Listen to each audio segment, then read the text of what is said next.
Thank you for joining us. And we started like in John chapter 7, talking about the Feast of the Tabernacles, and all of this conversation began there. You know, that was where Jesus said, if anyone's thirsty, let him come to me and drink. And he was claiming to be the fulfillment of the one who would bring salvation, mentioned in the prophets. And so we're still involved in that. You know, they even sent people to arrest him, and they came back without him. And now he's got the Pharisees, and they're engaged in this conversation, and they're trying to win an argument with Jesus, and it doesn't work. And so they're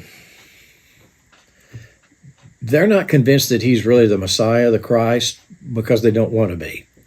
And that goes all the way back to John chapter 5, where Jesus said, you are unwilling to come to me that you might have life. They make the excuse, well, you haven't given us enough proof to prove that you're the Messiah. You know, he had healed a man with the withered hand, and he'd healed a man at the pool of Bethesda who had been lame from birth. So there were plenty of miraculous proofs. But, you know, if you don't want to believe, you never have enough proof. And so that's what we've got here. And way back in chapter 2, when Jesus cleared the temple, drove out the money changers and said, don't make my Father's house a house of merchandise. First of all, he claimed that God was his Father, making him equal, and that bothered them. And then they said, what sign do you give us? And he said, destroy this temple, and in 3 days I'll raise it up. And they thought he meant the other temple that he was standing in, and he was talking about the temple of his body. He's coming back to that again here in chapter 8. And I think by this time they understand that when he said this temple, he was talking about his body. Because after his crucifixion, they went to Pontius Pilate and they said, he said he was going to rise in 3 days.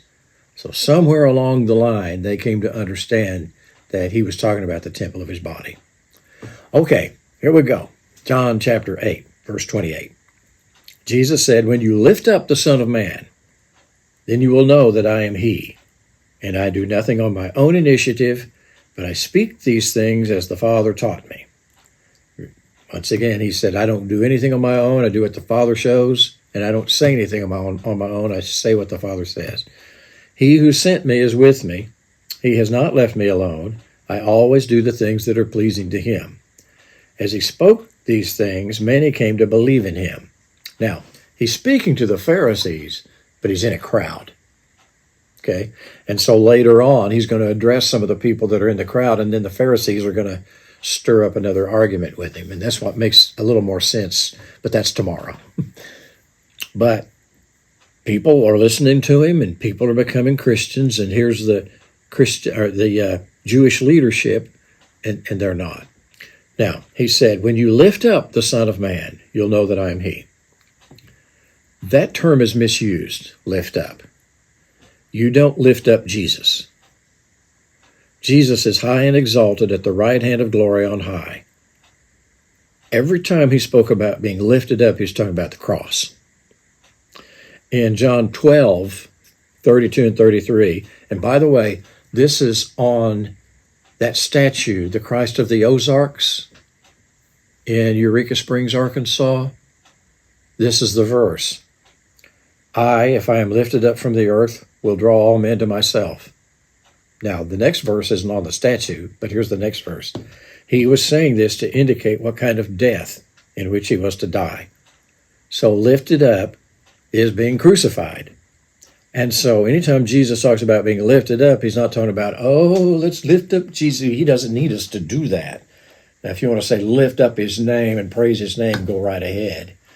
But every time he talked about being lifted up, he was talking about being crucified. Okay.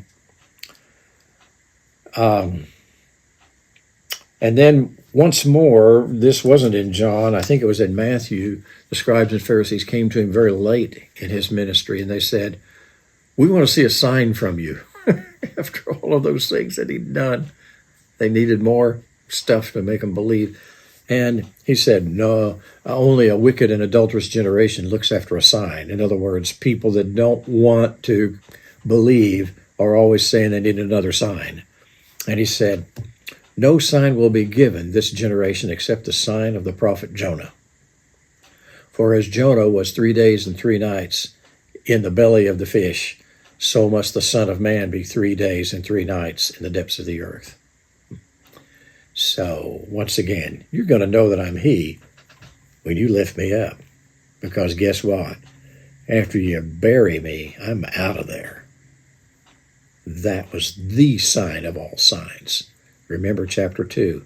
What sign do you give that you have this authority to clear the temple? Just wait and see.